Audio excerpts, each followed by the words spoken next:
Que ce livre de la loi ne s'éloigne point de ta bouche. Médite-la nuit et jour afin de réussir dans tes entreprises. Le livre de la loi. Bien-aimé de Dieu, que ce livre de la loi ne s'éloigne point de notre bouche. Méditons-la jour et nuit afin de réussir dans nos entreprises.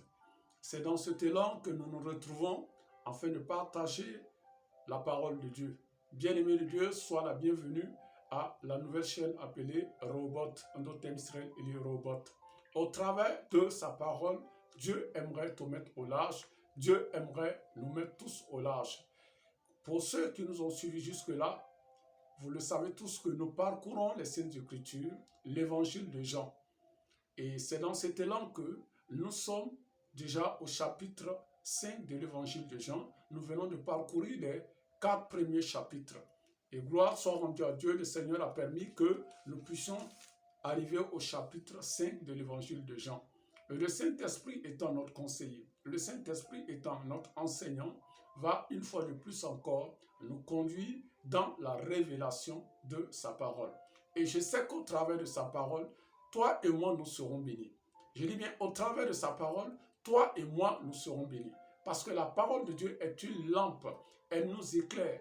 Elle éclaire notre être tout entier. C'est pourquoi, bien-aimé de Dieu, j'ai foi qu'au travers de cette parole qui va sortir aujourd'hui, tu recevras une part de cette lumière qui va éclairer ton âme et ton esprit, afin que toute œuvre des ténèbres qui avait une influence sur ta vie s'éloigne. Comme il est dit dans Genèse 1, verset 3, que Dieu dit que la lumière soit et la lumière fut. Au verset 4, on nous dit que Dieu vit que la lumière était bonne et Dieu sépara la lumière d'avec les ténèbres. Dieu, voyant que la lumière était bonne, Dieu a séparé la lumière d'avec les ténèbres. C'est pourquoi il est dit dans Matthieu 5, au verset 14, que toi et moi, nous sommes la lumière du monde. Étant la lumière de ce monde, Dieu nous a séparés afin que nous soyons la lumière qui va luire, cette lumière qui va resplendir comme une ville située sur une montagne qui ne peut être cachée. C'est pourquoi la parole, lui, produit en nous l'essentiel de la lumière. La parole produit en nous cette lumière qui resplendit, qui éclaire notre être tout entier. C'est pourquoi, bien-aimé de Dieu, j'aimerais que tu te prépares. Nous allons passer à la prière avant de passer à la méditation. Tu vas répéter après moi. Éternel Dieu, je te rends grâce pour cette faveur que tu m'accordes d'avoir ta parole. Ce n'est pas un mérite, mais c'est une grâce qui m'a été accordée. Que ta parole éclaire mon être tout entier. Que ta parole, qui est la lumière, éclaire mon âme et mon esprit. Ô Seigneur Jésus-Christ, que ma vie soit conforme à ta parole. Je ne veux pas seulement méditer ta parole, mais j'aimerais que ma vie soit conforme à ta parole. Comme Paul l'a dit, soyez mes imitateurs, comme je le suis du Seigneur. J'aimerais, Seigneur, être un de tes imitateurs. J'aimerais, éternel Dieu, être un de tes imitateurs. Répète après moi.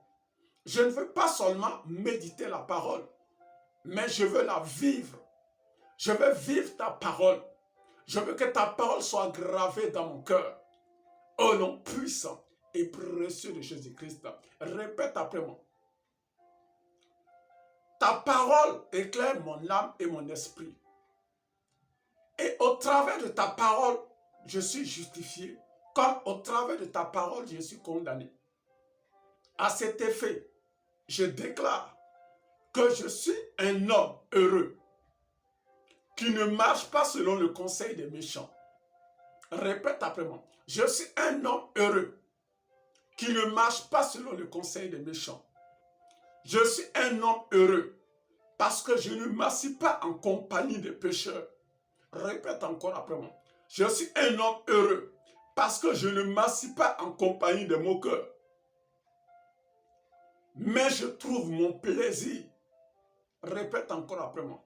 Et tu peux dire ton nom. Moi, Israël Élie, je trouve mon plaisir dans la loi de l'Éternel. Et je la médite jour et nuit. Répète après moi. Je trouve mon plaisir. Je trouve mon plaisir dans la loi de l'Éternel et je la médite jour et nuit. Je suis comme un arbre planté près d'un courant d'eau. Répète encore après moi. Je suis comme un arbre planté près d'un courant d'eau qui donne son fruit en sa saison et dont le feuillage ne se flétrit point. Répète encore après moi. Je suis comme un arbre planté près d'un courant d'eau qui donne son fruit en sa saison et dont le feuillage ne se flétrit point. Tout ce qu'il fait lui réussit. Pour dire tout ce que je fais réussit. Dû au fait que je médite la parole de Dieu jour et nuit. Je conforme ma vie à la parole. C'est pourquoi je déclare, répète après moi, sur la base de cette parole qui est esprit et vie, que tout ce que j'entreprends aboutit à la réussite. L'échec n'a plus sa place dans ma vie. Le doute n'a plus sa place dans ma vie. Parce que ma vie est éclairée par la parole. Répète encore après moi. Mon âme est éclairée par la parole. La parole qui est esprit et vie. La parole qui est esprit et vie. Que toute pensée soit menée captive à l'obéissance de la parole. Je parle à mon âme. Mon âme, soumets-toi à la parole. Répète encore après moi. Mon âme, je t'ordonne dans le nom de Jésus-Christ de te soumettre aux lois de l'Éternel. Mon âme, soumets-toi aux principes de Dieu. Que la parole soit gravée dans mon cœur. Répète encore après moi. Que la parole soit gravée dans mon cœur. De jour comme de nuit. Que la parole soit gravée dans mon cœur. Que mon âme se soumette à cette parole. Afin que si je vis, ce ne soit plus moi qui vis, mais c'est Christ qui vit en moi. Au nom puissant et précieux de Jésus-Christ. Répète encore après moi. Ceux-ci s'appuient sur le char, ceux-là sur les chevaux. Mais moi, j'invoque le nom de l'Éternel, mon Dieu. Et il plie et tombe. Mais je tiens ferme. Parce que je trouve mon refuge en la parole. Je trouve mon refuge au principe de Dieu. Répète après moi. Je trouve mon refuge dans la loi de Dieu. Je la médite jour et nuit. Et cette parole est un feu en moi. Que le feu de ta parole brûle maintenant en moi. Répète encore après moi. Que le feu de ta parole brûle maintenant en moi. Que le feu de ta parole brûle maintenant en moi. Et que tous ceux qui ne confessent pas Jésus comme Seigneur Sauveur soient dévorés par le feu de ta parole. Soient dévorés par le feu de ta parole. Que ta parole prenne vie en moi. Que mes passions charnelles, mes faiblesses soient consumées par le feu de ta parole. Que tout en moi confesse que tu es Seigneur. Que tout ce qui est en moi, qui ne glorifie pas le nom de Dieu, qui m'empêche de mettre la parole en pratique, qui m'empêche de conformer ma vie à la parole, soit dévoré par le feu de Dieu. Soit dévoré par le feu de Dieu. Soit dévoré par le feu de Dieu. Au nom puissant et précieux de Jésus-Christ. Répète encore après moi. Mon âme, je t'ordonne, dans le nom de Jésus-Christ, de te soumettre maintenant au principe de la parole. Soumets-toi au principe de la parole. Soumets-toi au principe de la parole. Afin que ma vie soit conforme à la parole. Afin que ma vie soit conforme à la parole. Que ma vie soit conforme à la parole. Que toute faiblesse soit consumée par le feu de Dieu en moi. que toute faiblesse spirituelle qui m'empêche de pouvoir me rapprocher de mon Dieu soit dévorée par le feu, afin que si je vis, que ce ne soit plus moi qui vis, mais que ce soit Christ qui vit en moi. Que ce soit Christ qui vit en moi. Que ce soit Christ qui vit en moi. Au nom puissant et précieux de Jésus-Christ. Répète après moi encore. Père, je te rends grâce parce que ta parole prend vie en moi. Je te rends grâce parce que ta parole prend vie en moi. Au travers de cette méditation, ta parole prend vie en moi. Dès maintenant et pour toujours. Et si je vis, ce n'est plus moi qui vis. Ce n'est plus moi, Israël, Élie, qui vit. Tu vas énumérer ton nom. Mais c'est Christ qui vit en moi. L'espérance de la gloire. Et si Christ vit en moi, qui pourrait être contre moi? Si Christ vit en moi, qui pourrait être contre moi? C'est pourquoi je déclare, dans le nom de Jésus-Christ, que je suis la lumière du monde. Je suis appelé à briller. Répète après moi. Je suis appelé à briller. Je suis appelé à faire des exploits. Je suis appelé à témoigner la grandeur de mon Dieu. Au nom puissant et précieux de Jésus-Christ. Amen. Amen. Amen. Gloire à Dieu. Bien-aimés de Dieu, nous allons passer à la méditation.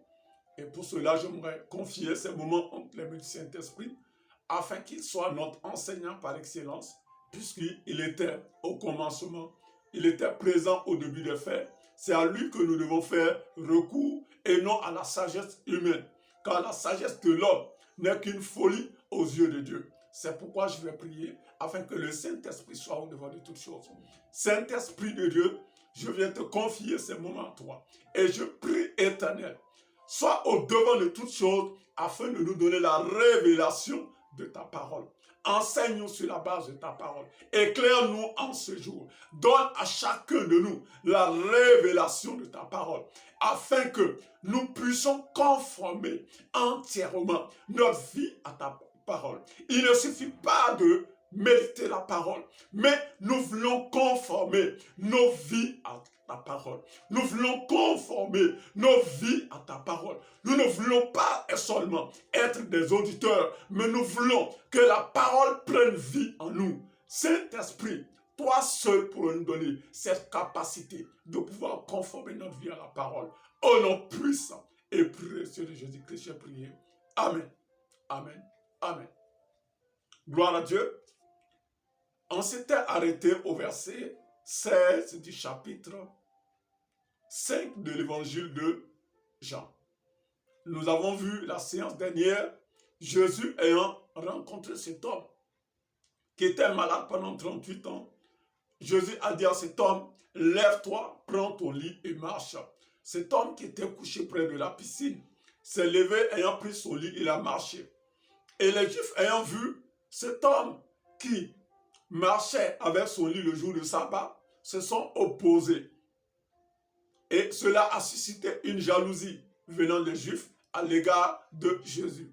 Mais bien-aimés de Dieu, nous savons que, quelle que soit l'adversité, en Jésus, nous sommes plus que vainqueurs. Nous allons poursuivre aujourd'hui la suite parce que nous savons que la parole de Dieu est une bénédiction pour toi et moi. Et nous n'allons pas nous lasser de recevoir cette bénédiction. Gloire à Dieu, je continue. Au verset 17, il est dit, mais Jésus leur dit, mon Père agit jusqu'à présent, moi aussi j'agis. À cause de cela, les Juifs cherchèrent encore plus à le faire mourir, non seulement parce qu'il violait le sabbat, mais parce qu'il appelait Dieu son propre Père, se faisant lui-même égal à Dieu. Gloire à Dieu. Nous voyons ici les Juifs qui s'opposaient au miracle que Jésus a fait. Et Jésus leur dit maintenant, écoutez, mon Père agit jusqu'à présent, même s'il est que, après Malachie, c'était un temps de silence. Cela ne veut pas dire que Dieu n'agit pas. Pour dire, Malachie était le dernier prophète.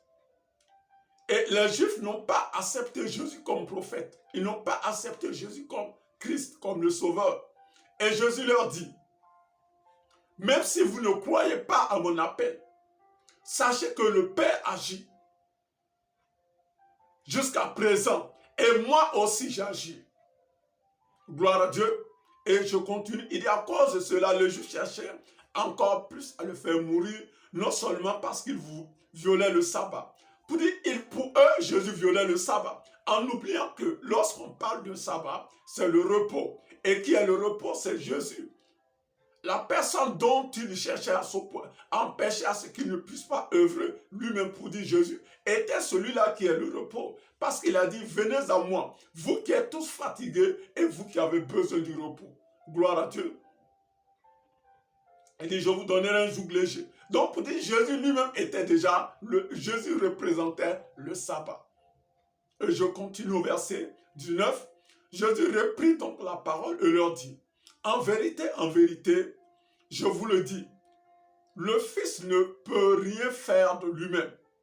Il ne fait que ce qu'il voit faire au Père. Et tout ce que le Père fait, le Fils aussi le fait pareillement. Je te dis, en vérité, le Fils ne fait rien de lui-même. Tout ce qu'il fait provient du Père. Pour dire que Dieu le Père est celui-là qui prend les décrets. Dieu le Fils est celui-là qui approuve. Et le Saint-Esprit est la personne qui amène à l'accomplissement, qui exécute les ordres qui sont donnés. Je reprends. Dieu le Père est celui qui prend les décrets.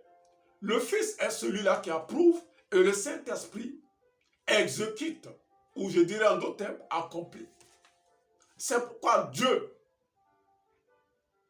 pour envoyer son Fils, il a fallu qu'il envoie le Saint-Esprit, il envoie l'Esprit de Dieu sur la vie de Marie. Dieu a décidé, mais il fallait que Jésus approuve, qui est la parole. Et au temps convenable, l'Esprit de Dieu vint sur Marie et elle reçoit un enfant. Comme il dit, la puissance du Saint-Esprit, l'ange et l'Esprit de Dieu, la puissance du Saint-Esprit te couvrira et tu enfanteras un fils. Gloire à Dieu. Donc pour dire que lorsque nous recevons une prophétie, c'est la parole. Le décret vient de Dieu. Et le Saint-Esprit, et Jésus confirme au travers de sa parole sur la personne du Fils, sur la personne de ses enfants. Maintenant, c'est l'Esprit de Dieu qui amène cela à l'accomplissement. C'est pourquoi quelqu'un parmi nous peut recevoir une prophétie. C'est un décret qui a été pris par Dieu, le Père. Et Jésus approuve au travers de sa parole. Et tu reçois la prophétie. Mais cela ne veut pas dire instantanément que la chose s'accomplit. Non. Comme je donne un exemple. L'Esprit de Dieu peut dire une personne peut recevoir une prophétie en disant que l'élévation, qu'il va recevoir l'élévation au cours de cette année, ou soit le Seigneur va frayer un chemin là où la personne ne s'attend pas au cours de cette année. Maintenant, il a reçu la parole. Le décret a été pris par Dieu et cela a été approuvé par Jésus au travers de la parole. Maintenant, il faut le temps convenable où l'Esprit de Dieu créera les circonstances et les événements afin que la chose s'accomplisse. De nous-mêmes, nous ne pouvons pas amener la prophétie à l'accomplissement. De nous-mêmes, nous ne pouvons pas amener la parole à l'accomplissement. De nous-mêmes, nous ne pouvons pas transformer le décret qui a été pris par Dieu. Il faut que le Saint-Esprit, au temps convenable, amène la chose à l'accomplissement. C'est pourquoi je dis, les décrets sont pris par Dieu. Les décrets sont pris par Dieu. Jésus approuve et le Saint-Esprit amène à l'accomplissement. Que le Seigneur bénisse sa parole. Je continue. Car le Père aime le Fils et lui montre tout ce qu'il fait. Pour dire, le Père aime le Fils et lui montre tout ce qu'il fait. Et je continue. Car le Père car le Père aime le Fils et lui montre tout ce qu'il fait et lui montrera les œuvres plus grandes que celles-ci, afin que vous soyez dans l'étonnement. Pour dire, le Père ne cache rien au Fils. Et il dit encore que les grandes œuvres qui vont venir les jours à venir, le Père va révéler cela au Fils. Ce que vous voyez, ce n'est que la guérison d'un paralytique. Il y a de grandes œuvres qui viendront encore plus. Donc, Dieu va encore se glorifier. Je continue au verset 21. Car comme le Père ressuscite les morts et donne la vie, ainsi le Fils donne la vie à qui il veut. Je continue au verset 22. Le Père ne juge personne, mais il a remis tout jugement au Fils. Oui. Pour dire, le Père, de la même manière que le Père ressuscite, il a donné le pouvoir et l'autorité au Fils de ressusciter et de donner la vie à qui il veut. Gloire à Dieu. Et lorsque nous continuons, on nous dit, le Père ne juge point, mais il a remis tout jugement au Fils. Tout jugement a été donné au Fils. Le Père ne juge pas. Et je continue. Afin que tous honorent le Fils comme il honore le Père. Celui qui n'honore pas le Fils n'honore pas le Père. Pour dire que c'est afin que tous honorent le Père comme il honore le Fils comme il honore le Père. Et pour dire par là que Jésus voulait faire savoir que tous ceux qui ne seront pas à mesure, tous ceux qui ne pourront pas honorer le Fils comme le Père ne pourront pas honorer le Père. Pour dire, pour que nous puissions honorer Dieu le Père, il faut que toi et moi, nous passons forcément par le Fils. La vraie adoration ne peut être que dans le nom de Jésus-Christ. Pour qu'on puisse adorer Dieu le Père, il va falloir que toi et moi, nous passons par le nom de Jésus-Christ. Gloire à Dieu. Je continue au verset 24. En vérité, je vous le dis, celui qui écoute ma parole et qui croit en celui qui m'a envoyé à la vie. Celui qui écoute ma parole et qui croit à celui qui m'a envoyé à la vie éternelle et ne vient point au jugement, mais il est passé de la mort à la vie. Pour dire, celui qui écoute mes paroles, cette personne ne sera point jugée. Celui qui écoute mes paroles, qui la reçoit et qui la met en pratique, cette parole, le jugement est exempté de la vie de cette personne. Pour dire, cette personne ne passe pas au jugement, mais il passe de la mort à la vie éternelle. Et je continue au verset 25. Il est dit, en vérité, lorsque Jésus parle de en vérité, il va dire de tout cœur, je vous le dis, l'heure vient et est déjà venue, où les morts entendront la voix du Fils de Dieu, et ceux qui l'auront entendu vivront. Il dit, l'heure vient, où les morts entendront la voix du Fils, et ils vivront. Les morts, pour dire ceux qui sont morts. Quand on parle de mort, ça c'est la première mort, pour dire ceux qui sont morts en esprit. Pas la mort de l'âme, mais ceux qui sont morts en esprit. Je veux dire par là, ceux qui n'ont pas reçu Jésus, n'ont pas reçu l'Esprit de Dieu, l'Esprit de Christ. Ces personnes sont mortes. C'est pourquoi Jésus un jour a dit à un monsieur, il dit, laisse les morts, ensevelis leurs morts, mais toi viens et suis-moi. Gloire à Dieu. Pour dire celui qui n'a pas reçu Jésus est mort. Et pour dire, étant mort, son âme est vivante. Mais l'esprit n'a pas une connexion avec l'esprit de Dieu. Son esprit est mort. Donc on dit maintenant, l'heure vient où les morts entendront la voix de Dieu. Et la voix du Fils de Dieu. Et ceux qui l'auront entendu vivront. Pour dire en d'autres termes, l'heure vient où les païens entendront l'évangile, entendront la bonne nouvelle. Et ceux qui auront cru en cette bonne nouvelle, ils vivront. Pour dire, ils recevront une nouvelle vie, qui est la vie éternelle, et ces personnes vivront. Gloire à Dieu. Donc, pour dire, la première vie est semblable à la mort. Elle n'est pas une vie, puisqu'elle est une vie éphémère. On considère comme si c'était une vie de mort. Je continue au verset 26. car comme le Père a la vie en lui-même, ainsi il a donné au Fils d'avoir la vie en lui-même. Au verset 26, il dit, de la même manière que le Père a la vie en lui-même, il a donné aussi la vie au Fils, afin qu'il le donne à qui il veut. Et au verset 27, et il lui a donné le pouvoir de juger parce qu'il est le Fils de l'homme. Pour dire, Dieu a donné à Jésus le pouvoir de juger tout simplement parce qu'il est le Fils de l'homme. Mais malgré qu'il a reçu le pouvoir de juger, lorsque Jésus est venu sur terre, il n'a pas jugé. Malgré qu'il avait le pouvoir, cette capacité de juger, il ne l'a pas fait. Au temps convenable, il devait juger cette femme qu'on a menée devant lui. Cette femme s'y prit en flagrant délit d'adultère, mais il ne l'a pas jugée, parce que la Bible nous dit que Moïse est venu avec la loi, mais la grâce et la vérité sont venues en Jésus-Christ.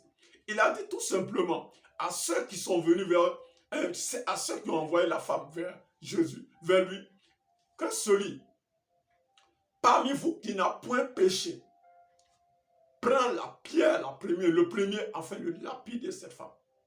Et nous voyons qu'ils se sont volatilisés un à un, ils sont partis un à un, laissant la femme seule.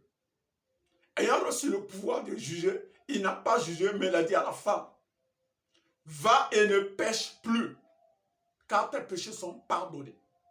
Gloire à Dieu.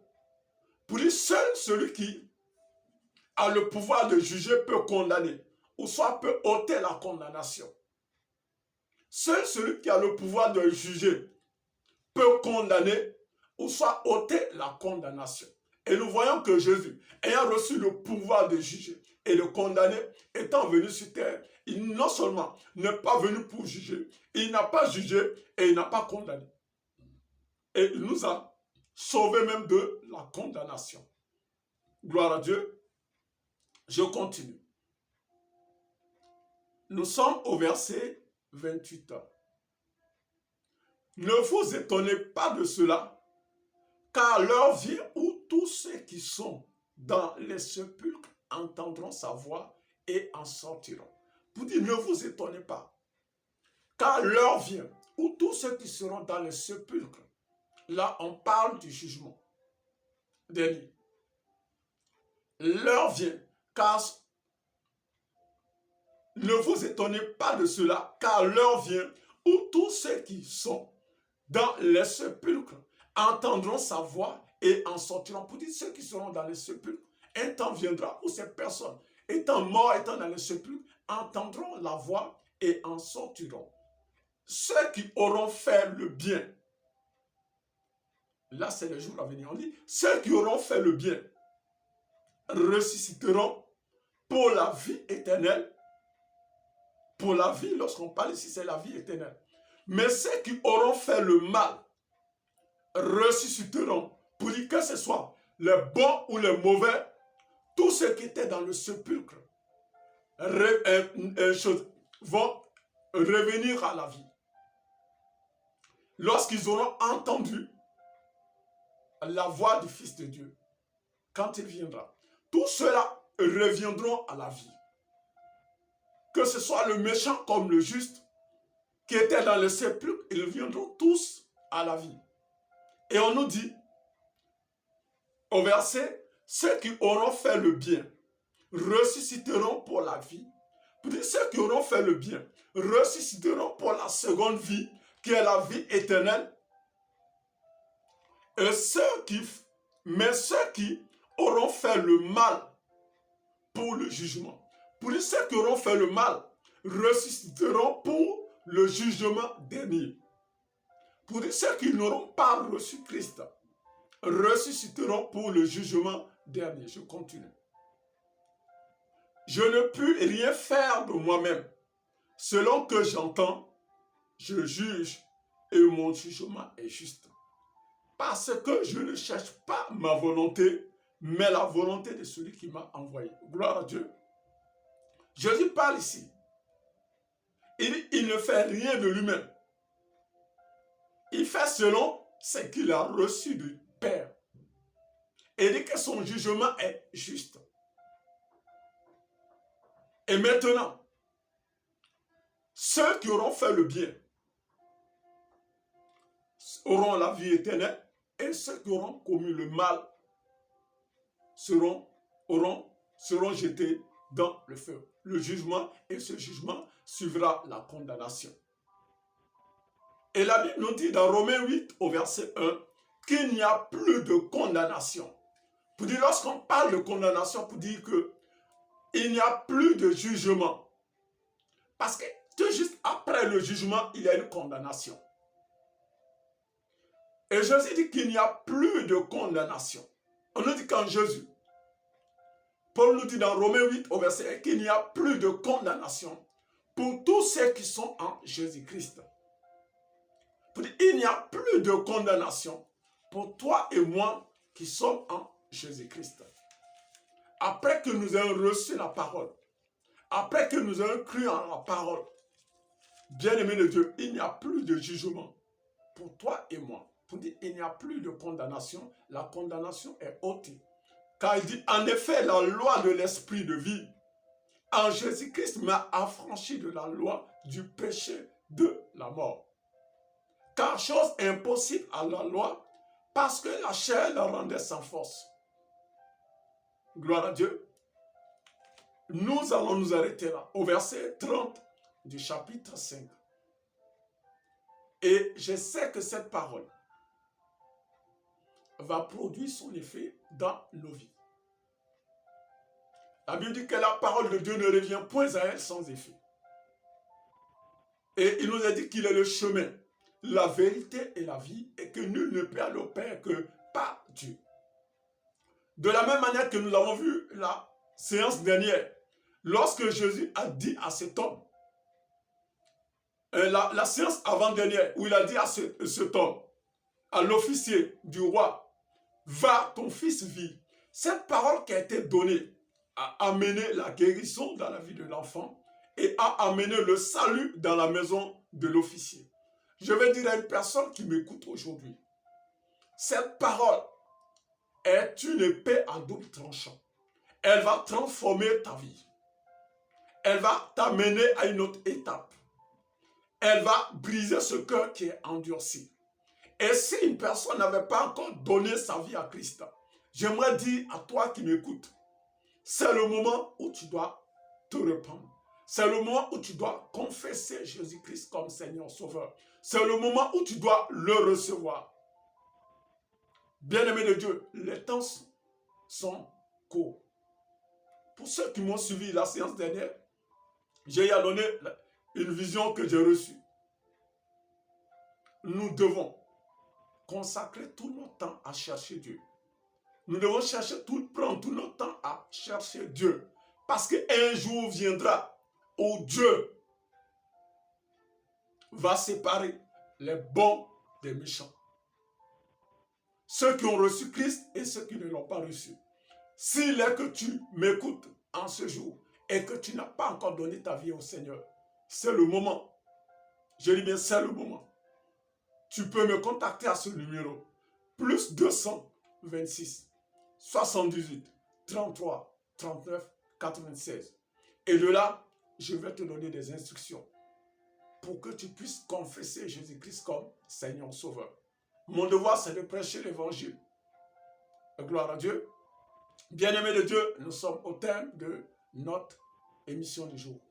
Mais avant cela, j'aimerais prier pour la clôture.